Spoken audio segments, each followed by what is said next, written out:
다 같이 조합에 맞춰서 묵상 기도하심으로 예배 시작하겠습니다.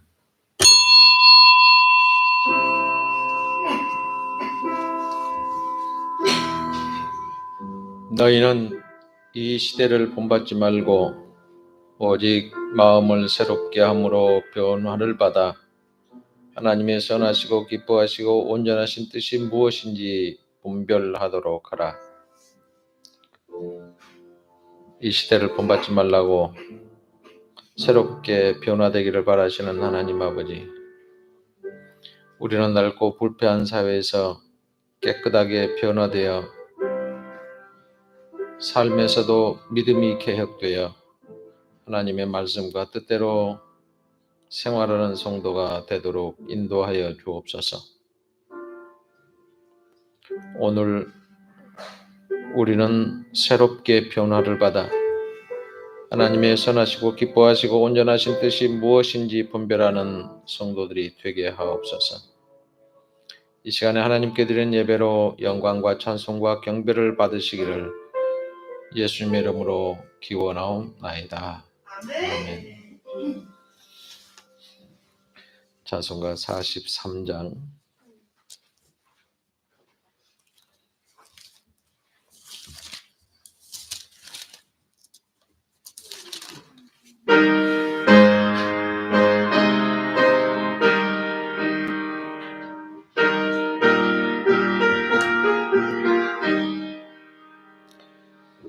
즐겁게 안식할 날, 반갑고 좋은 날, 내 마음을 변케 하니 즐겁고 기쁜 날, 이 날에 전하 만민 다 보좌 앞에서 참되신 삼위일체 다 찬송 부르네. 이 날에 하늘에서 새 양식 내리네. 성회로 모이라고 종소리 울리네. 복음의 밝은 빛은 온 세상 비치며 또 영생물이 흘러 시원케 하시네. 이 주일 지킴으로 새 은혜 입어서 영원히 쉬는 곳에 다 올라갑시다. 성부께 찬미하고 성자와 또 성령 참되신 삼위일체 다 찬송 부르세. 아멘.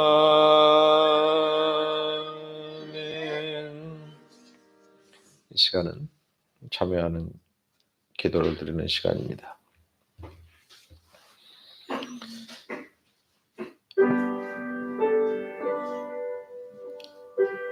하나님을 아버지로 믿는 성도로 당연히 세대를 본받지 말고 마음이 새롭게 변화를 받아야 마땅합니다.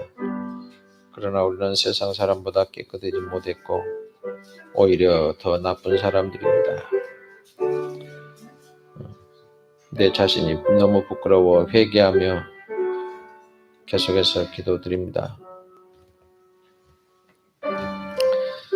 성도를 악한 마귀 권세에서 건져내시는 하나님, 예수를 믿음으로 우리를 죄악에서 건져내어 주셨음을 감사드립니다. 그러나 우리는 아직도 옛 생활을 벗어보지 못하고 갖가지 죄악을 겪었던 것을 고백합니다. 구원받았다고 하지만 지금도 이 시대를 본받고 죄악에서 완전히 벗어나지 못한 허물을 용서하시옵소서. 항상 기도하지 못했고 범사에 감사하지 못했고 성령으로 거듭나지도 못했습니다. 저에게 주어진 소중한 시간과 기회와 재능, 능력을 하나님의 일에 투자하지 않았고 가치도 모른 채 낭비하고 말았습니다. 주님, 우리 어리석음을 용서하시옵소서. 진실한 믿음의 고백을 원하시는 하나님, 우리는 믿음의 고백을 실제 생활에 적용하지 않았고 말씀보다는 세상의 이론에 빠질 때가 많았습니다. 하나님의 말씀에 순종하지 않고 자기 뜻대로 생활했고 성경에서 하나님의 진리를 찾지 않고 잡지나 신문에서 지혜를 얻으려는 허물도 있습니다. 예수님을 온전히 믿지 않고 자신을 믿으려고 건강과 지식을 챙겼고 재물에 의존하려고 돈 모으기에 열중했습니다. 하나님의 영광을 위해서 살지 않고 자신의 명예를 위한 죄악을 용서해 주시기를 간절히 원하며 예수님의 이름으로 참여하며 기도하옵나이다. 아멘. 찬송가 208장 부르신 후에 홍명남 집사님 기도하시겠습니다.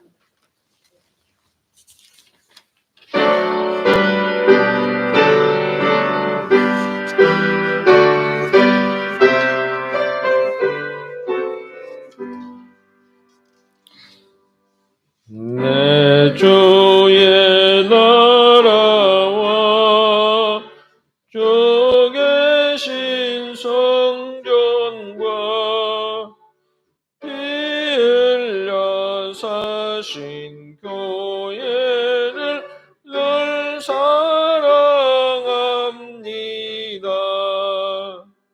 내 주의 교회는 전성과 같아서 눈동자같이 아끼사 늘 보합니다.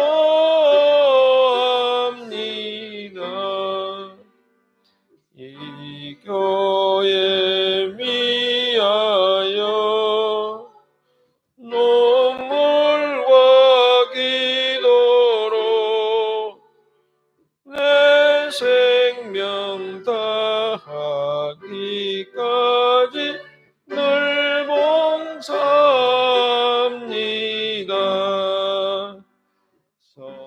성도의 교제와 교회의 위로와 구주와 맺은 언약을 늘 기뻐합니다.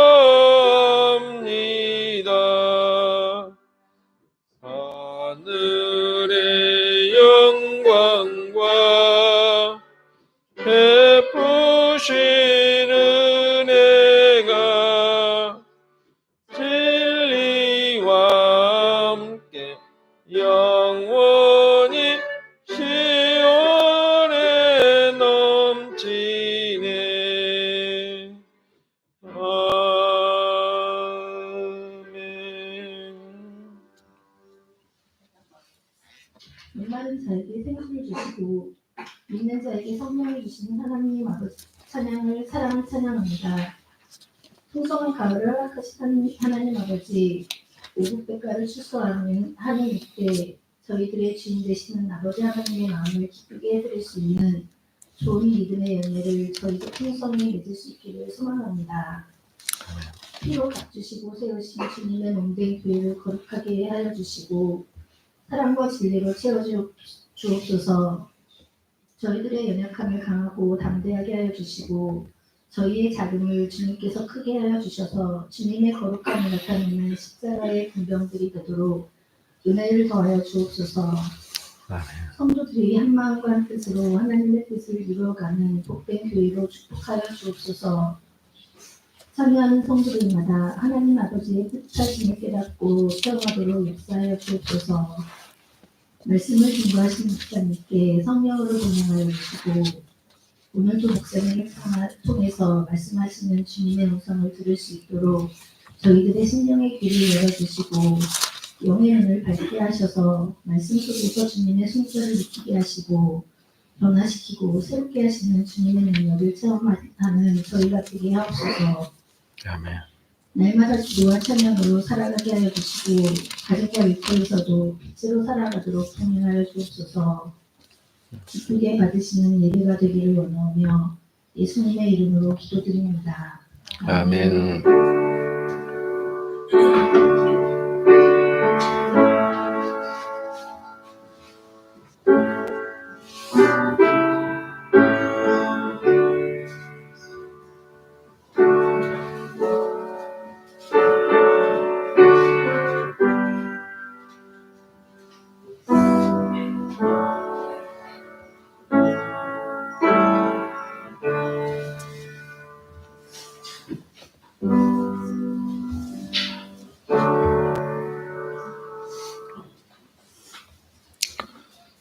오늘 주신 말씀은 구약성경 214쪽 민수기 11장 24절부터 30절 말씀까지입니다.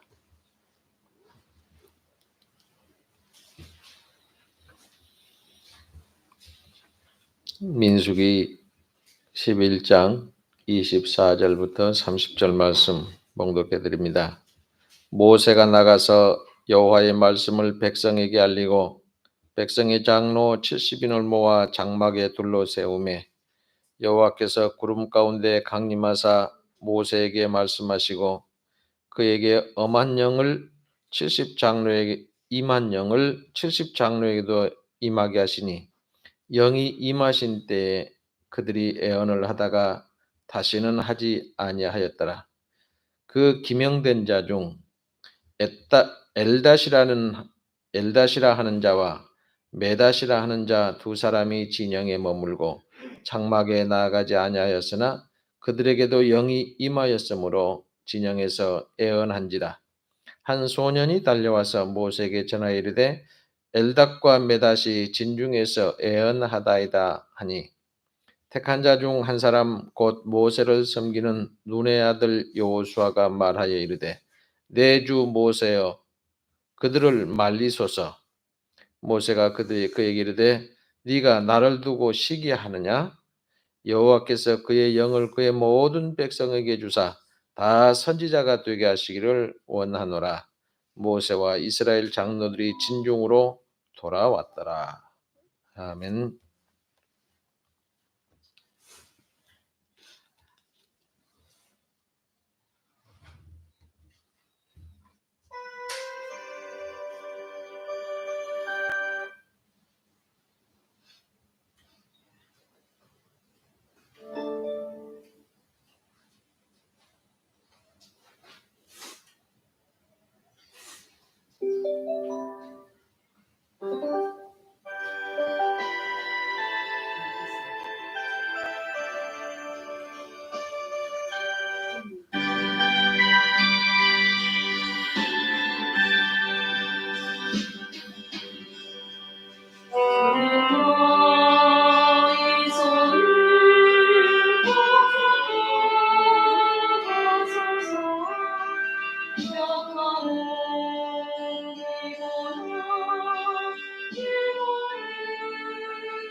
감사합니다.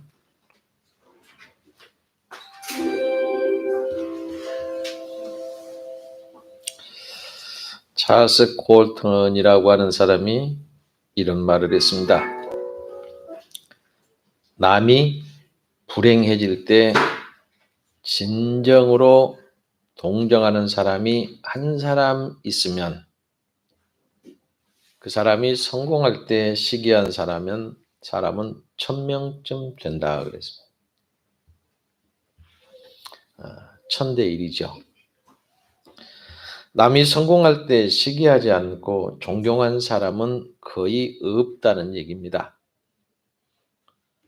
그런데 이 시기심이라고 하는 게 사람은 모두 다 있어요. 그래서 이 시기가 날 때 그걸 극복하지 못하면 큰 축복을 받을 수가 없고 하나님 앞에 큰 그릇으로 사용될 수도 없다라는 얘기입니다. 오늘 본문에 보니까 모세가 시기를 극복한 위대한 지도자다라고 하는 걸 볼 수 있습니다. 모세를 도와주는 70명의 장로들을 모았는데 그 장로들이 다 성령을 받고 예언도 합니다. 그 중에 엘닷과 메닷이라는 사람은 그 사람들이 모이는 회중에 나오지도 않고 장막 안에 그대로 있다가 성령 받고 예언을 합니다. 성령 받고 예언하면 참 좋은데 장차 모세의 후계자가 될 여호수아가 모세에게 뭐라고 하냐면 내 주 모세여 저 사람들이 저거 하는 것 좀 하지 말라고 하세요 라고 했습니다. 아마도 이 여호수아의 마음속에는 나중에 모세의 후계자가 자기가 될 텐데 이렇게 장로들이 막 예언을 하고 이렇게 좀 사람들에게 인기를 얻게 되면 저 사람들이 내 자리를 뺏지는 않을까 이런 마음이 생겼던 것 같아요. 그러니까 모세가 뭐라고 합니까? 네가 나를 위해서 시기하냐? 여호와께서 그 신을 그 모든 백성에게 주사 다 선지자처럼 예언하게 되기를 원한다라고 말을 합니다. 이런 것을 보면서 모세는 정말로 위대한 시기를 극복한 위대한 지도자였음을 알게 됩니다. 그런데 성경에 보면 시기심을 이기지 못하고 최초로 살인을 한 사람이 있습니다. 자기가 믿지 못한 것 때문에 제사에 실패를 합니다. 그걸 깨달으면 좋을 텐데 깨닫지 못하고 동생과 제사를 드렸는데 동생 제사는 하나님이 받으시고 자기 제사는 안 받으니까 저놈이 없었으면 내 제사 받을 텐데 그래서 자기 동생을 농기구로 때려 죽였습니다. 그래서 인류 역사상 최초 살인 사건이 바로 이 시기심 때문에 생겼다는 겁니다. 두 번째로 시기심 때문에 사람을 죽이는 사건이 사울왕입니다. 사울왕이 교만해지기 시작합니다. 하나님의 말씀을 불순종하기 시작합니다. 그러니까 무적의 장수 골리앗이 나타납니다.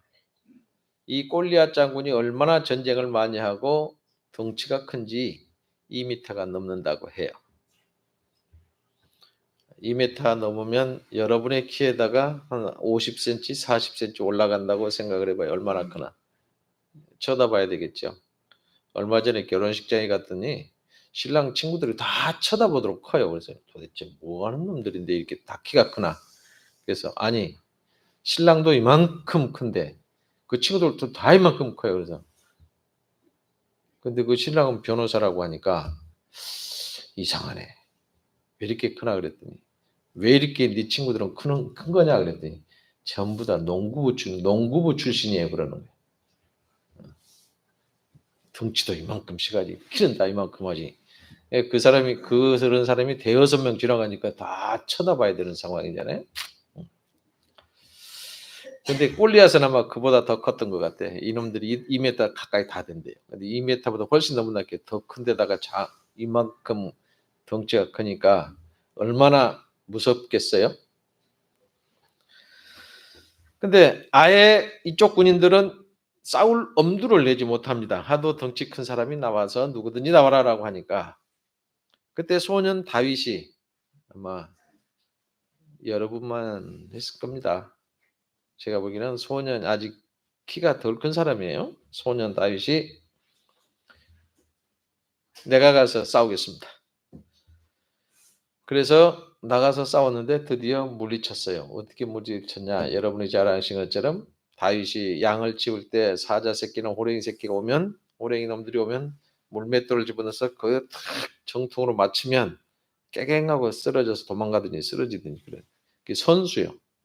쟤들은 어렸을 때 새총이라는 걸 이렇게 만들었죠. 나무 이렇게 V자 된 나무를 깎아서 고무줄을 양쪽에 묶어서 잡아다서 팍 쏘면 새를 맞추면 정중줄 맞으면 떨어져요 새가. 그걸 보고 그래서 새총이라고. 그런데 이 다윗은 그렇게 해서 이 물매를 던져서 샥 던졌더니 이마에 투구를 썼으니까 맞출 데가 없잖아요. 맞아봐야.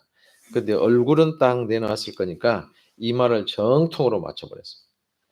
그러니까 그 장수가 팍 꼬꾸라졌어요. 그 장수가 꼬꾸라지니까 그 따르던 병사들이 혼비백산 다 도망갔죠. 그래서 다윗이 이겼습니다. 근데 골리앗을 물리치고 돌아오니까 많은 여인들이 춤을 추면서 길에서 환영을 하는데 뭐라고 하냐면 사울이 죽인 자는 천천히요 다윗은 만만이로다. 그러니까 천하고 만하고 엄청나게 차이가 있죠. 사울이 이 말을 들었습니다. 심히 불쾌합니다. 왕은 나를 놔두고 그 목동인 그 사람을 저 사람들이 칭송을 하다니 마음이 불편했어요. 시기심이 타오릅니다. 그래서 이러다가는 내 왕의 자리를 요놈이 뺏겠구나. 이 생각이 드니까 구국공신이고 자기가 삼은 사위인데 요놈을 죽여버려야 내 왕위가 뺏기지 않겠다. 이렇게 생각을 하고 다윗을 죽이려고 쫓아다닙니다. 결국 칼로 죽이려고 쫓아다닌 그 칼을 찔러버리려고 가지고 다니는 칼에 자기가 그 창에 자살을 하고 맙니다. 사무엘상 19장 10절에 보면 그 이튿날 하나님이 부리신 악신이 사울에게 힘있게 내리매 라고 한 말씀을 보면 시기심을 극복하지 못하고 나면 결국 마귀에게 사로잡혀서 불행하게 된다라고 하는 것을 우리에게 가르쳐주고 있습니다. 죽인 사건은 아닙니다만은 시기하다가 문제가 된 사람이 있습니다. 모세를 시기했던 미리암이라고 합니다. 모세의 3남매 중에서 첫째 누나가 미리암입니다. 둘째 아론이고 세 번째가 모세요. 이 3남매가 살았어요. 근데 모세가 이스라엘의 지도자 되고 많은 백성들에게 존경을 받고 좌지우지합니다. 그러니까 은근히 시기하고 미워하던 차에 모세가 어쩌다가 구스 여자를 아내로 맞아들입니다. 영어 성경에 보면 에티오피아 여자라고 에티오피아 사람이라고 쓰여져 있는데 어찌됐든 아프리카에 있는 흑인 여자를 아내로 맞아들이니까 이때가 기회다라고 아론, 자기 이제 두 번째 자기 동생 아론하고 누나가 모세를 비방하기 시작합니다. 뭐라고 한가요? 여호와께서 모세와만 말씀하셨냐? 우리와도 말씀하지 않았냐? 그 얘기는 뭐예요? 하나님이 모세하고만 얘기하냐? 우리하고도 얘기하잖아. 그런 얘기입니다. 그리고 그 다음에 보면 여호와께서 이 말을 들으셨더라라고 말씀을 하고 있고요. 8절에는 뭐라고 합니까? 너희가 어째서 내 종 모세 비방하기를 두려워하지 않냐? 내 종인데 왜 네가 비방하냐라고 얘기하는 얘기입니다. 그래서 여호와께서 진노를 하시니까 중모자 되는 미리암, 모세 누나죠. 미리암을 쳐서 문둥병에 걸리게 하셨습니다. 모세가 하나님께 간곡히 기도합니다. 하나님, 이건 너무하잖아요. 나를 비방했다고 누나를 문둥병에 들게 하면 어떡합니까? 좀 살려주세요. 간절히 기도하니까 고쳐주십니다. 그렇지만 자기 동생으로만 여겼던 영적인 지도자를 비방하다가 문둥병에 걸리고 말았다는 겁니다. 이렇게 시기는 무서운 결과를 가져오게 됩니다. 그 다음에 신약에 오면 예수님을 죽인 바리새인들입니다. 이 사람들이 왜 죽였을까요? 왜 예수님을 죽였을까요? 그게 하나님의 계획이었던가요? 예수님을 십자가에 못 박아 죽인 직접적인 원인은 서기관들과 바리새인들의 시기 때문이었습니다. 마태복음 27장 18절에 보면 이는 저가 그들의 시기로 예수를 넘겨준 줄 알미러라 그럽니다. 바리새인과 서기관들은 자기들이 국민들의 존경을 받고 우지자지 다 했는데 갑자기 어떤 사람이 나타나더니 자기들보다 더 잘 알아요. 그러고 나서 하나님 행세한다고 니놈이 뭔데 하나님 행세하냐고 그러고 어떻게 하면 이놈을 죽여버릴까? 자기들의 명성이 없어질까 봐 죽이기 위해서 모함을 하기 시작합니다. 그래서 이 시기가 많아지니까 예수님을 결국 십자가에 못 박혀 죽이기까지 했습니다. 그러므로 여러분 남을 판단하거나 비판할 때도 있어요. 근데 있을 때는 어떻게 생각하셨냐면 남을 비판하고 비방을 할 때 보면 과연 내가 순수한 마음으로 하는 건가? 혹은 내가 시기가 나서 하는 건가? 이걸 기도하는 마음으로 자기를 잘 살펴야 됩니다. 내가 과연 이걸 정당하게 하라고 올바르게 하라고 비판하는 거냐? 아니면 내가 그 사람한테 엄청나게 미워서 하기 때문에 하는 거냐? 이 생각해 봐야 돼. 그리고 기도하는 마음으로 자신을 잘 살펴봐야 돼. 안 그러면 정당하게 해야 된다. 올바르게 해야 된다. 그래서 판단하고 비판하면 괜찮지만 내가 그 사람 때문에 시기하는 거 아닌가? 그러면 시기를 극복하지 못하게 되면 하나님의 축복도 못 받고 귀한 그릇 될 수도 없습니다.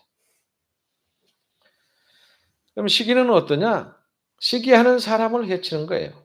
남을 비방하고 부당하게 비판해서 큰 해를 끼칠 뿐만 아니라 자기도 큰 손해를 입게 되는 무서운 죄입니다.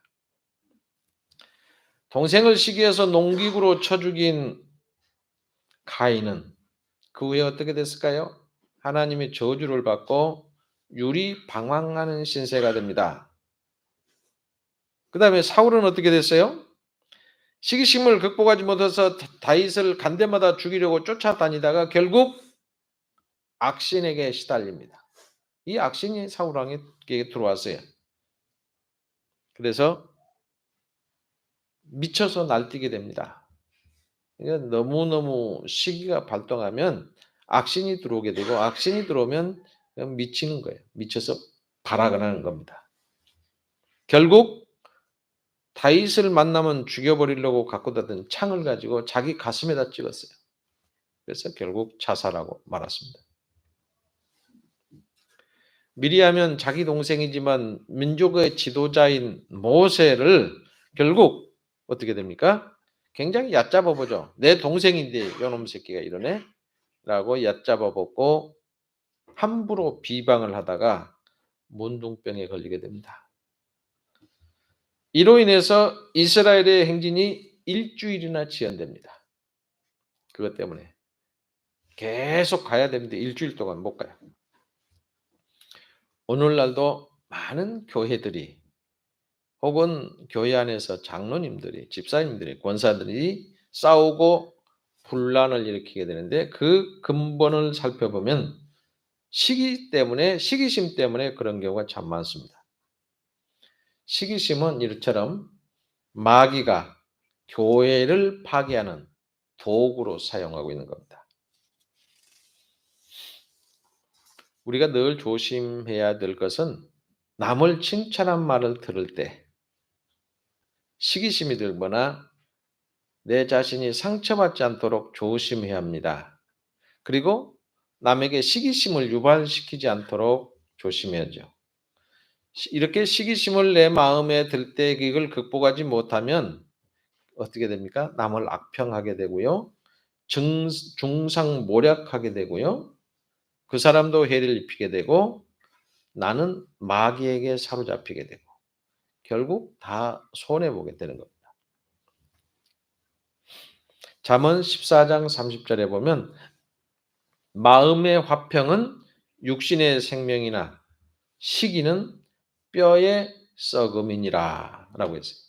결국 시기심을 극복하지 못한다고 하면 내 마음에는 화평이 없고 불안하게 되고 뼈가 썩는 것 같은 큰 고통과 손해를 입게 된다는 겁니다.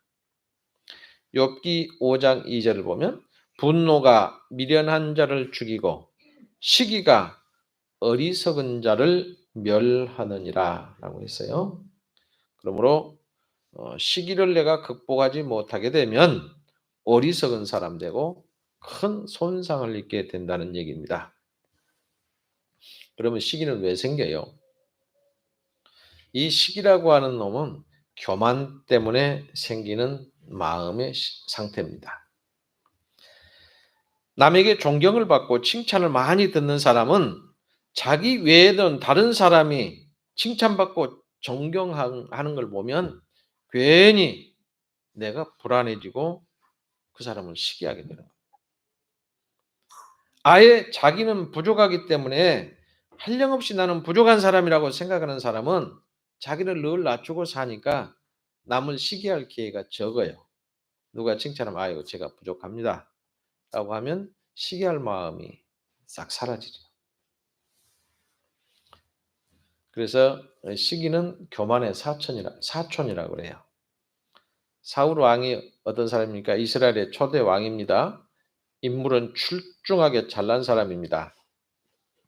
사울도 덩치가 엄청 컸어요. 다른 사람보다 키가 어깨 위, 그러니까 머리석 어깨까지 더 커요. 상당히 큰 사람이죠. 이렇게 인물이 준수합니다. 근데 왕이 되고 나니까 교만해집니다. 누구 말도 안 듣습니다. 하나님의 말씀도 안 들어요. 그때 교만을 깨뜨리려고 무적의 장수 골리앗이 나타났는데 속수무책이죠. 다윗이 나타나서 골리앗을 쓰러뜨립니다. 그때 여인들이 춤추며 사울이 죽인 자는 천천히요 다윗은 만만이요 라고 하니까 엄청 불안해지잖아요. 왕위를 뺏길까 봐 불안해집니다. 두려움이 생깁니다. 그러니까 구국공신인 자기 사위를 죽이려고 쫓아다녔고 악신에게 시달리게 되고 결국 비극적인 종말을 맞이하게 됩니다. 그러므로 누구든지 내가 성공했다 할 때 조심해야 된다고 하죠. 가난하다가 부자 될 때 조심해야 되고요. 직위와 직분이 높아질 때 교만하지 않도록 조심해야 되는 겁니다. 그렇지 않으면 교만마귀가 쑥 들어오고요. 시기마귀란 놈이 내 마음에 쑥 들어와서 마음을 사로잡아요. 사무엘하 3장 1절에 보면 사울의 집과 다윗의 집 사이에 전쟁이 오래되니까 다윗은 점점 강해지고 사울의 집은 점점 약하여 강해지라 그랬어요. 그런 성경을 보면 사울 왕에 대해서는 측은한 생각이 들고 참 비참하네. 그러죠. 그런데 마음이 겸손하고 너그러운 다윗은 점점 강해지고 마음이 좁고 교만해서 시기심으로 꽉 차서 다윗을 죽이려고 쫓아다니는 사울 왕은 점점 쇠약해지다가 결국 자기 창에 엎드려져 자살하고 사울의 아들 다윗이 도망 다닐 때 많이 도와주죠. 아버지가 왕이니까 어떻게 할 것이다. 이렇게 피해라. 이렇게 피난을 가라. 어디로 가라. 아버지가 그거를 알고 있으니까 빨리 도망가라. 다 가르쳐준 아들이 요나단이잖아요. 그 훌륭했던 요나단도 결국은 죽고 말았습니다. 교만과 시기를 극복하지 못해서 결국 비참한 운명을 맞게 되지요. 그래서 늘 순간순간 우리는 기도하면서 이 시기를 극복해야 됩니다. 그렇지 않으면 비참해지게 되고요. 치사한 사람 되고 맙니다. 교만과 시기심이 사람의 마음에 쑥 찾아올 때가 많이 있습니다. 그럴 때 우리는 기도하고 꼭 잘 극복할 수 있는 성도 여러분 되시기를 바랍니다. 반드시 그런 사람은 하나님께서 축복해 주실 줄로 믿습니다. 기도하겠습니다.